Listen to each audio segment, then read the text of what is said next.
Bom, vamos retomar nossa história, a nossa interessante história no livro de Esther. Quando semana passada nós percebemos que o inimigo trabalha sempre, com todas as forças que ele tem, com todas as artimanhas que ele tem, com toda a sua maneira ardil de planejar a destruição do povo de Deus. Mas tem uma coisa que ele sabe também, eu acredito que ele sabe disso. Muitos crentes às vezes ignoram essa situação, ficam aterrorizados com certas situações. Mas é uma coisa que a gente precisa lembrar sempre. Deus sempre trabalha a favor do seu povo. E mesmo quando você não está sabendo, mesmo quando você não está percebendo, Deus está defendendo você.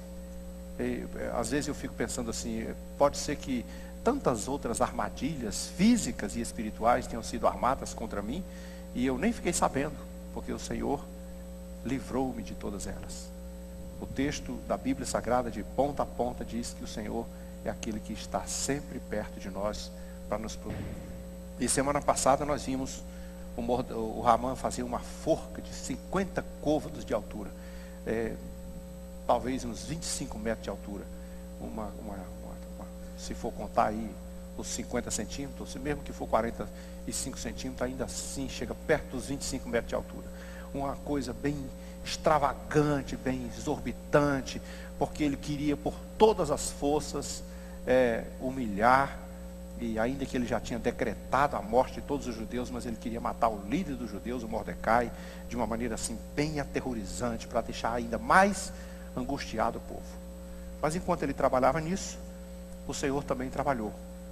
O rei passou a noite sem dormir, preocupado, insônia, chamou alguém para ler os textos que ele costumava registrar, os acontecimentos do rei da Pérsia. E aí lá nos textos lidos para o rei naquela noite, estava escrito que Mordecai foi o homem que o salvou da morte, denunciando as armações e a estratégia de Bigtan Teres para matá-lo.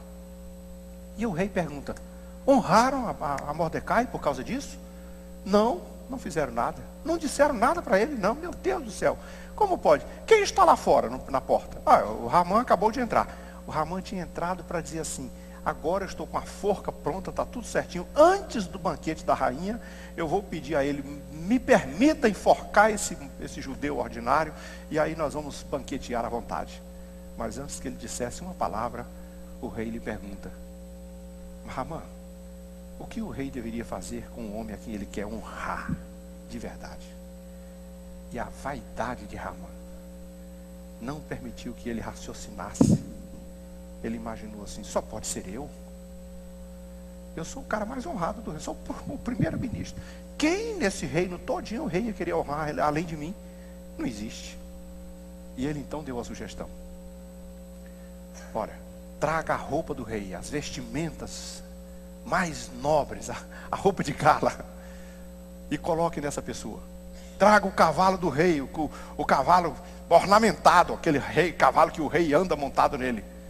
Pega a coroa real e coloca na cabeça dele. Ele estava com todas as aspirações de rei. Pega o seu mais nobre ministro, dos seus mais nobres príncipes aqui, e manda ele puxar esse cavalo pela cidade todinha, dizendo: assim se faz ao homem a quem o rei deseja honrar. E o rei disse: maravilha, corre depressa, traz o cavalo, pega as roupas, pega a coroa, coloca tudo em cima de Mordecai, e você mesmo vai puxar isso aí, e não me deixe faltar absolutamente nada do que você acabou de dizer. Agora está muito complicado, porque o sujeito que ele quer enforcar, ele podia até imaginar assim: eu vou até enforcar ele depois, mas não antes de colocar esse homem sentado no cavalo do rei, com a roupa do rei, com a coroa do rei, e mostrar ele para a cidade inteirinha, caminhando de ponta a ponta nos pontos mais movimentados, dizendo: assim se faz ao homem a quem o rei deseja honrar. Então fica aqui uma coisa clara: quando o povo de Deus se humilha, quem exalta esse povo é o Senhor. Quando um homem se humilha, quem exalta é o Senhor, não é o homem. O homem pode fazer o qualquer plano que ele quiser. O diabo pode fazer qualquer plano que ele quiser, mas ele não tem poder sobre Deus. Agora até os adversários. Ramã chega lá na casa dele desesperado, rasgando os cabelos, puxando a barba, odiando com todas as forças, conta para a mulher e para os amigos. E a própria esposa diz assim: meu Deus, agora eu não sei não, viu? Perdendo, humilhado na frente de Mordecai dessa forma, eu acho que você não vai conseguir enforcar ele não. Eu acho que você vai ser derrotado. É melhor você ficar atento. Mas não deu tempo ele pensar. Os eunucos já estavam na porta dizendo: é hora do banquete. Já era o segundo banquete que a rainha tinha convidado o rei e Ramã para participar. No primeiro ela não fez o pedido porque quis dar uma pressão. E veja só, a gente fica pensando assim, eu fico lendo o texto e fico pensando assim: mas o que deu na cabeça dessa rainha de não fazer logo esse pedido, de deixar para outro dia, fazer outro banquete?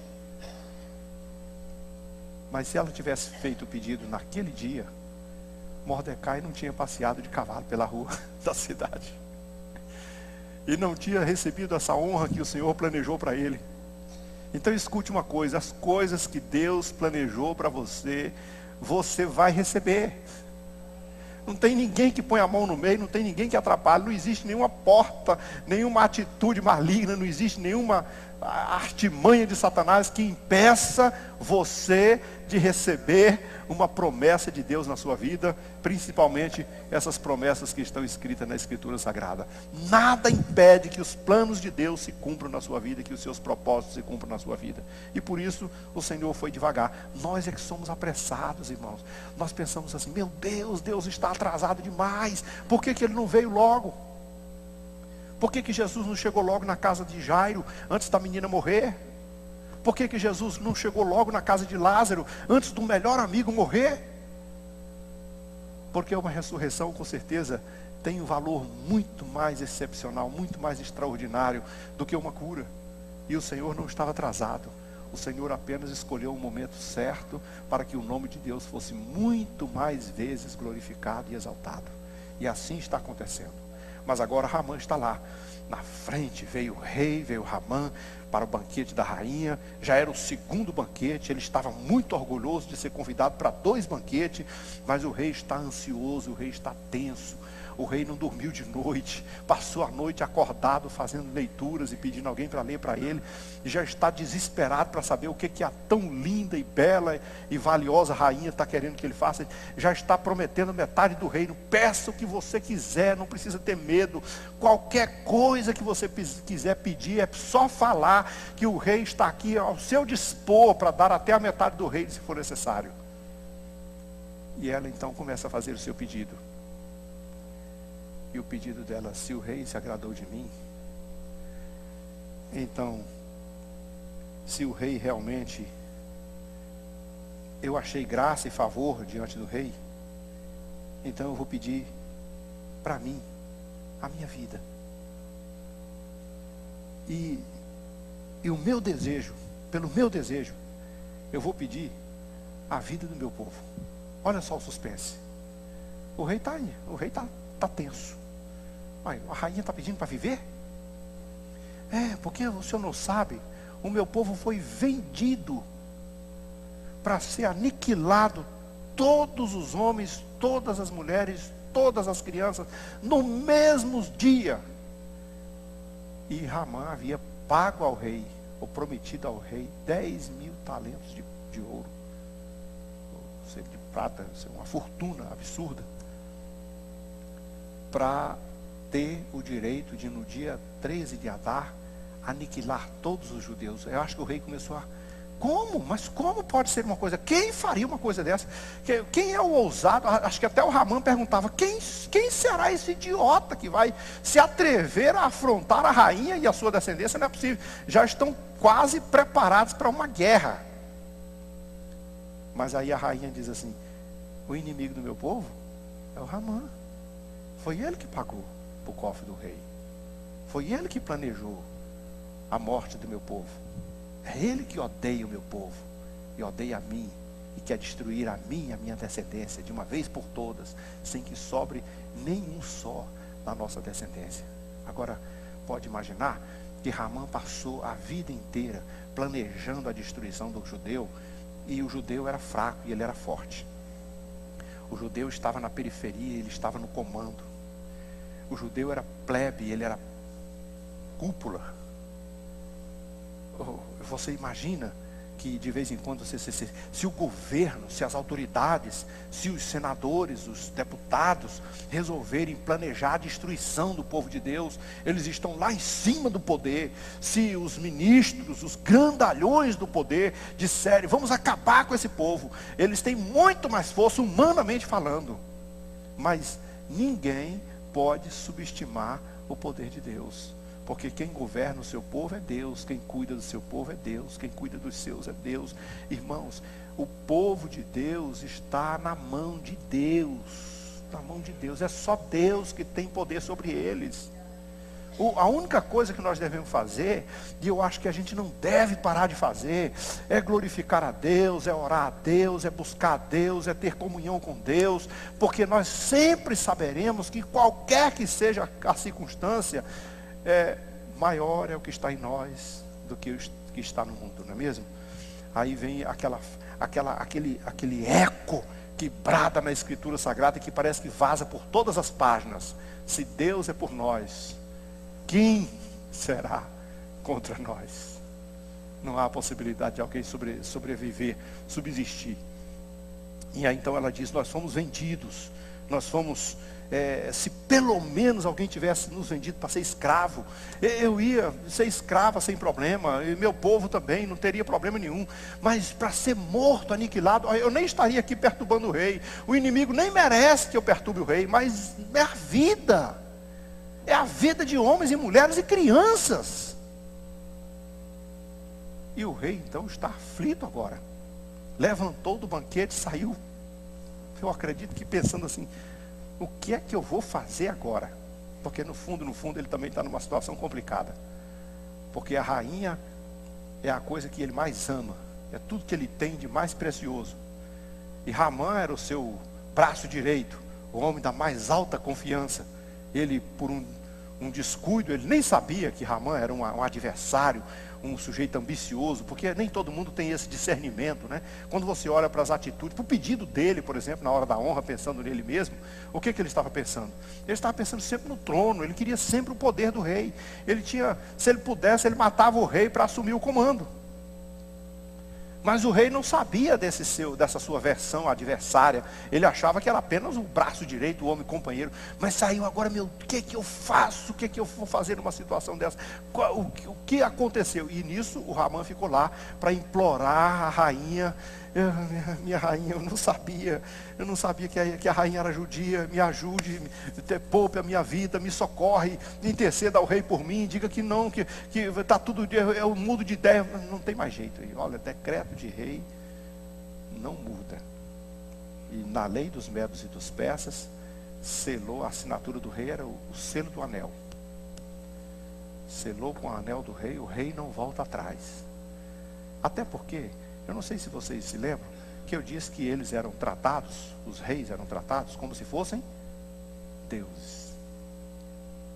Então já tem uma ideia de que Deus não se arrepende, não volta atrás. Disse uma coisa, está dito, decretou, está decretado. Não tem essa história, eu voltei atrás, eu me arrependi, não, eu pensei melhor. E isso é só a razão que nos diz isso, mas eles eram nesse aspecto irracionais. A lei depõe contra eles mesmos. E ele não tinha como voltar atrás. Não, foi dado o decreto, não tem como voltar atrás.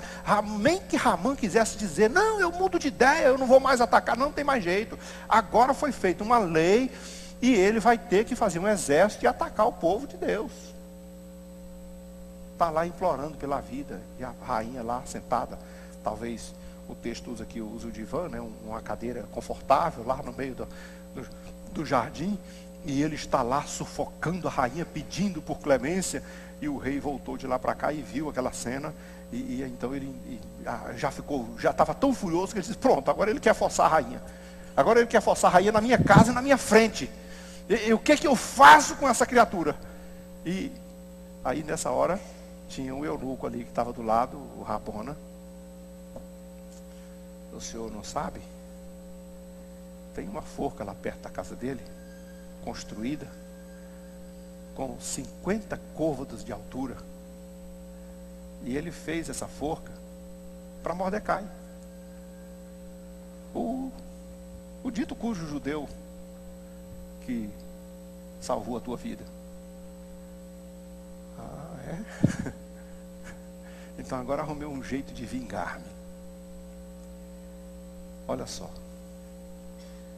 Tudo que Ramã planejou para Mordecai foi a destruição, foi a morte do seu povo, a morte dos seus filhos, e a destruição da sua nação, e a vergonha, a humilhação, e tudo que ele planejou. Tudo que ele planejou para ele mesmo foi a glória, a honraria, o poder, os aplausos. Ele queria ser honrado e exaltado. Ele queria ver todas as pessoas se curvando diante dele. Ele queria ver todo mundo o adorando como se ele fosse um Deus, porque ele também tinha essa ambição de ser um Deus.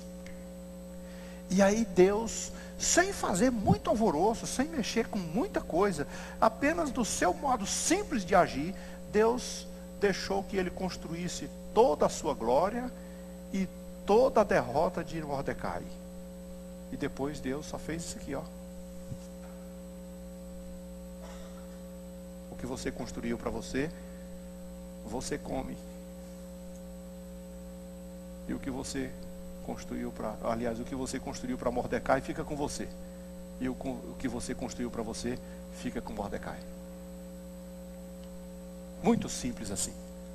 Você tem uma passagem que Jesus diz assim: aquilo que quereis que os homens vos façam, fazei primeiramente a eles. Tudo que o homem semear, isso também ceifará. E é como eu costumo lembrar da lei do eco, que você grita aqui, como o garotinho lá banhando, a mãe lavando roupa e o garotinho brincando lá do lado, pela beira do rio, resolveu gritar bem alto lá na beira do rio. E quando ele gritou, ele escutou o grito dele do outro lado. Ei, ei, ei. E ele dizia: tem um garoto lá. Aí ele xingou o garoto de lá: você é feio, feio, feio, feio. Feio é você. É sua mãe. Aí apelou, né? Aí jogou a mãe. Mãe, peraí. Correu lá na mãe dele: mãe, tem um garoto lá do outro lado do rio. A mãe lavando roupa lá. É mesmo, né? E ele está xingando a senhora. Ele está xingando a senhora. Não, vem cá. Deixa eu na mão aqui. Arrastou a mãe lá para a coisa lá. Ei, garoto. Eu não falei para você? Eu não falei que tinha o garoto lá. Olha lá, ele está gritando lá. Aí a mãe entendeu o que era. Falou: então fala para ele que você quer ser amigo dele. Ele está me xingando a senhora. Não, fala para ele, você é um cara legal, fala. E você quer ser amigo dele. Aí, garotinho pequenininho. Fala sem medo. Você é um cara legal. Tá, ele achou você legal também, tá vendo aí? Fala que vocês querem ser amigos. Eu quero ser seu amigo. Entendeu? O que você manda para lá é o que volta. Se você quiser fazer bem aos outros, o bem volta para você. Se você fizer mal, o mal volta para você. Se você xingar alguém, ele xinga. Aí alguém filosofou dizendo que a vida é como um espelho. Se você fizer cara feia para ela, ela faz cara feia para você também. Então, faz cara feia para o espelho e você vai ter a cara feia. Faz uma cara alegre e você vai ter a cara alegre. Não é assim? O que está acontecendo aqui é porque o Ramã planejou, arquitetou minuciosamente todos os planos. Eu vou pegar esse sujeito e vou minuciosamente, eu vou acabar com ele. E Deus pegou todos os planos dele e guardou aqui do jeitinho que ele preparou. Irmãos, é do jeitinho que ele preparou. O que ele queria para si era ser honrado na cidade. Mas ele teve que honrar Mordecai. O que ele queria para Mordecai era enforcá-lo na frente, para ele ficar pendurado a 25 metros de altura. Irmão, aqui, pense numa, vamos colocar 20, se o côvado fosse só 45 centímetros. Mais de 20 metros de altura pendurado numa corda para a cidade inteira ver. O que ele queria era isso aí para Mordecai. Mas Deus disse, não, esse aí é o seu brinde. O rei estava tão furioso, dizia, enforque ele agora, na forca que ele fez para Mordecai. E aí lá foi o Hamã, não teve jeito. Ele foi para lá servir de exemplo. O texto ainda vai mais à frente. Semana passada, ele se orgulhava de 10 filhos. Mas a Bíblia diz que os 10 filhinhos dele foram todos enforcados.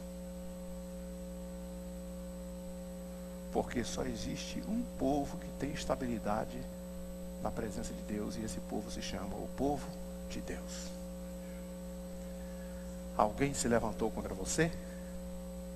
E você está no pé do Senhor? Alguma coisa entrou na sua vida e você disse, não tem jeito. Alguém tentou, arquitetou, fazou, planejou contra você, mas você pertence ao Senhor. O seu adversário, o inimigo das nossas almas, trabalha dia e noite armando ciladas e destruição para você. Mas o nosso Deus é quem nos guarda. É nessa mãozinha do nosso Deus que nós estamos. Jesus disse, aquele que vem a mim eu não lanço fora, e ninguém os arrebatará das minhas mãos. E se existe um privilégio maior que todos os que alguém possa imaginar, é que eu e você estamos nas mãos do Senhor. Nós estamos na mão dele, é nele que nós confiamos. Ele é a nossa cidade de refúgio. Você lembra do Salmo 46? Deus é o nosso refúgio e fortaleza, socorro presente na tribulação. Lá no Antigo Testamento, Deus mandou fazer cidade de refúgio. No Antigo Testamento acontecem algumas coisas que elas tipificam a Cristo. Algumas coisas aconteciam, como acontece até hoje, por exemplo. Crimes acontecem hoje sem a intenção de acontecer, né? O sujeito vai andando numa rua aí com o carro, e aí entra alguém na frente, ele pisa no freio, mas não tem jeito, e ele atropela alguém. Imagine que fosse nessa geração, né? Naquela época não tinha o carro, mas tinha o cavalo. Aí alguém diz assim, ele matou o fulano, morreu. Aí o parente dele, o irmão, o grandalhão, o tio, vou matar ele também. Mas ele não teve culpa, não quero nem saber, meu irmão morreu, meu sobrinho morreu, meu filho morreu, eu acabo com ele. Aí Deus, sabendo disso, diz, olha Moisés, construa cidade de refúgio lá em cima da montanha. Quando alguém acontecer um crime como esse aí, que o sujeito for atacado, que o vingador venha em cima dele, ele corra para a cidade de refúgio, e lá na cidade de refúgio, quando ele entrar, a lei tem que proteger ele, os homens da cidade, todo mundo protege ele, ninguém toca nesse homem que chegou na cidade de refúgio. Aí o sujeito cometia uma coisa dessa, o vingador vinha atrás dele, e ele, perna para quem te quer, desce, sobe, corre, grita de longe, abre, abre, abre. O inimigo vem atrás com todo o gás para matá-lo. Abre-se os portões da cidade, ele entra dentro da cidade. Quando ele passa na linha aqui, aí ele pode, já era, nego, você não me pega mais aqui, estou guardado aqui. Agora as leis, o sacerdócio, tudo me protege aqui, ninguém chega mais perto de mim. Ele só tinha um problema, não poderia sair da cidade, porque se saísse da cidade, o inimigo ficaria lá, espreito, esperando. No dia que ele sair, eu mato ele. Veja como isso é figura de Cristo. Quando nós pecamos, o salário do pecado é a morte. Mas eu tenho um refúgio, existe uma cidade de refúgio para mim. E o diabo vem com toda a sua sagacidade, com todo o seu ódio para mim, mas eu corro até me encontrar em Cristo Jesus. E quando eu estou nele, ele prepara uma mesa perante mim, na presença dos meus adversários, unge a minha cabeça com óleo, meu cálice transborda. Eu fico lá banqueteando e ninguém me pega, porque eu estou nele. Ninguém entra, eu estou protegido por ele. Você está em Cristo, irmão? glorifique o Senhor seu Deus e exalte a Ele, porque você está em total segurança quando você está nele. Mesmo que você esteja na faixa de Gaza, no lugar mais perigoso do mundo, não existe lugar mais seguro do que a presença de Deus. E nós temos a presença de Deus. Os inimigos sempre vão fazer como Ramã e como todos os adversários de Israel e todos os adversários do povo de Deus. Mas Deus sempre estará conosco para nos livrar. Amém? Vamos orar ao Senhor.